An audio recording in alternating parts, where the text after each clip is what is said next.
اور نماز کو چھوڑنا گناہ کبیرہ ہے، نماز کو چھوڑنا گناہ کبیرہ ہے۔ مسلمان کی پہچان جو ہوتی ہے وہ نماز کی وجہ سے ہوتی ہے، خالی یہ کہ یہ مسلمان ہے اس سے اس کی پہچان نہیں ہے، بلکہ وہ نماز پڑھتا ہے اس سے اس کی پہچان ہے کہ مومن کے اور کفر کے درمیان جو فرق کرنے والی چیز ہے وہ نماز ہے۔ اور اللہ تعالیٰ انسان کی کیفیت بیان کرتا ہے قرآن کریم کے اندر، کَلَّا إِذَا بَلَغَتِ التَّرَاقِيَ وَقِيلَ مَنْ رَاقٍ وَظَنَّ أَنَّهُ الْفِرَاقُ وَالْتَفَّتِ السَّاقُ بِالسَّاقِ إِلَىٰ رَبِّكَ يَوْمَئِذٍ الْمَسَاقُ فَلَا صَدَّقَ وَلَا صَلَّى وَلَٰكِنْ كَذَّبَ وَتَوَلَّى ثُمَّ ذَهَبَ إِلَىٰ أَهْلِهِ يَتَمَطَّىٰ أَوْلَىٰ لَكَ فَأَوْلَىٰ ثُمَّ أَوْلَىٰ لَكَ فَأَوْلَىٰ۔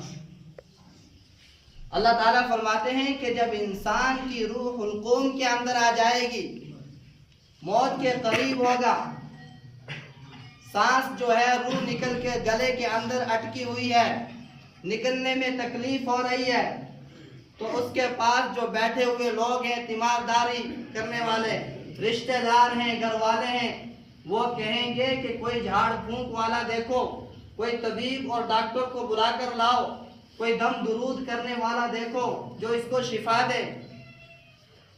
وَالْتَفَّتِ السَّاقُ بِالسَّاقِ، اس وقت جب جان نکل نہ سکے گی، تکلیف کی وجہ سے انسان اپنی ایڑیوں کو رگڑے گا ایک دوسرے کے اوپر، پنڈلیوں کے اوپر پنڈلی چڑھ جائے گی، لیکن وہ اس کا روانگی کا وقت ہوگا۔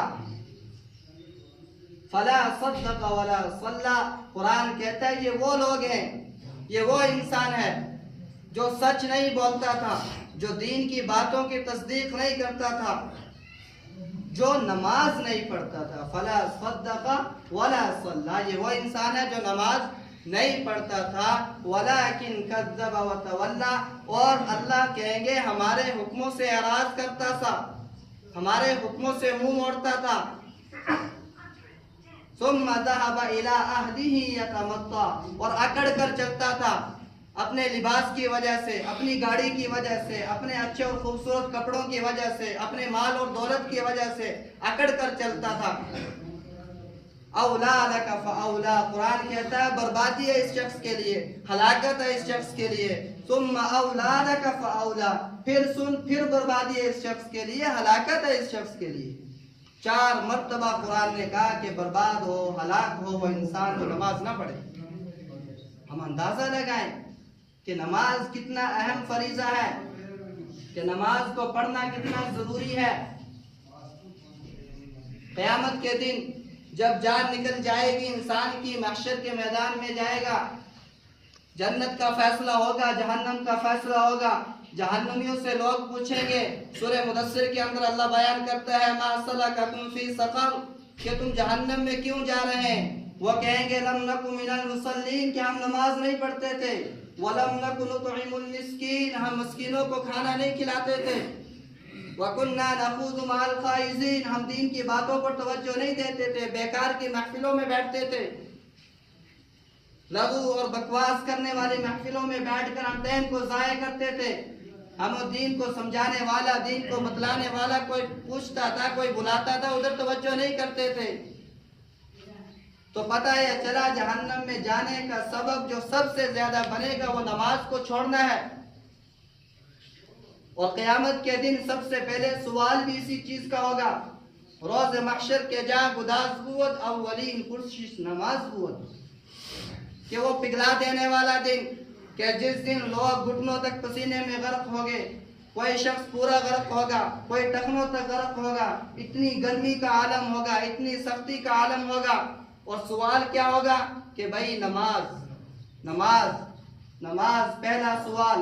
اور بتلا دیا، کسی یونیورسٹی یا اسکول کا جب ایگزام ہوتا ہے تو کوئی نہیں بتلاتا کہ کون سے کوشچن آئیں گے، لیکن اللہ نے تیاری کرنے کے لیے بتلا دیا کہ 4 سوال یہ ہوں گے، جوانی دی کہاں کھپائی، علم دیا عمل کیا کیا، مال دیا کہاں خرچ کیا، کہاں سے کمایا۔ یہ اس چیز کا علم ہے کہ نماز چھوڑنا گناہ ہے، اللہ سوال کرے گا کہ کیوں چھوڑا نماز کو؟ تو اس دن کیا جواب دیں گے ہم؟ جب پہلے ہی کوشچن میں ہم فیل ہو جائیں گے، پہلے ہی منزل میں ہم پھنس جائیں گے تو آگے کیسے بڑھیں گے؟ میرے دوستو، نماز میں سستی نہ کرو۔ رمضان میں ہم دیکھتے تھے مسجد فل ہے، رمضان گیا ہم نمازی بھی ساتھ چلے گئے اور ارادہ بنا لیا کہ اگلے سال رمضان میں آئیں گے۔ اللہ نے کہا 5 وقت کی نماز فرض ہے، ہم نے کہا نہیں خالی جمعے کی نماز فرض ہے، 5 وقت کون پڑھے گا؟ میرے دوستو، حالات ہمارے اوپر آئیں گے، مسجدیں توڑی جائیں گی، سب کچھ ہوگا۔ دین کے دشمن کوئی اور نہیں ہے، ہم خود ہیں۔ ہے یا نہیں ہے؟ جب ہم مسجدوں کو خالی کر دیں گے، مسجدوں کو ویران کر دیں گے تو اللہ کو ان مسجدوں کی کیا ضرورت ہے؟ اللہ کو میرے اور تیرے سجدے کی کیا ضرورت ہے؟ وہ تو ایسے حالات پیدا کریں گے۔ وہ تو قرآن میں کہہ رہا ہے، اللہ قرآن میں فرماتا ہے ظہر الفساد فی البر والبحر بما کسبت ایدی الناس، کہ دنیا کے اندر جو فساد ہوتے ہیں، جھگڑے ہوتے ہیں، خوشی کی اور تری کے اندر جو کچھ بھی ہو رہا ہے تم دیکھ رہے ہو، یہ تمہارے ہاتھوں کی کمائی ہے۔ تم کسی کو کوس نہیں سکتے، کسی کو برا بھلا نہیں کہہ سکتے۔ اعمالکم اعمالکم، تمہارے اعمال تمہارے بادشاہ ہیں۔